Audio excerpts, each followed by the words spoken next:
CST, un procès qui livre chaque semaine de nouveaux témoignages plus perturbants les uns que les autres.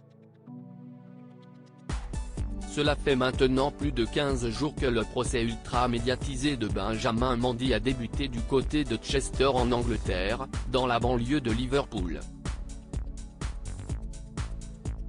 Un procès évidemment pas comme les autres puisqu'il implique une star du football, champion du monde en 2018 avec l'équipe de France et qui évoluait au sein du club de Manchester City, l'une des meilleures équipes du monde. En août dernier, le joueur de 28 ans a été arrêté par la police anglaise et un an plus tard, cette femme différente l'accuse de 8 viols, une tentative de viol et une agression sexuelle pour des faits qui se seraient déroulés entre octobre 2018 et août 2021.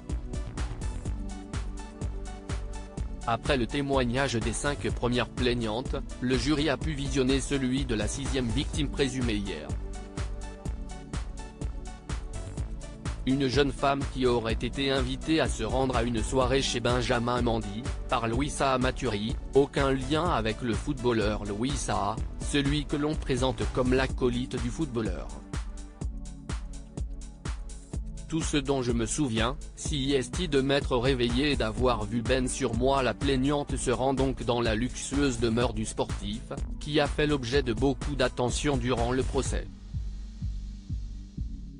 Fatiguée après quelques verres d'alcool, elle va se coucher dans une chambre au dernier étage du manoir, comme elle le raconte, avant de fondre en larmes.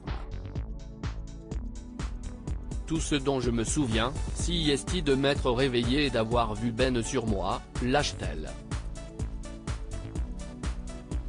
La jeune femme d'une vingtaine d'années explique alors que Benjamin Mendy l'aurait pénétrée alors qu'elle lui aurait expliqué avoir ses règles. Le lendemain matin, celle que l'on surnomme Woman 6, pour garder son anonymat, repart sans avoir adressé la parole à son supposé agresseur.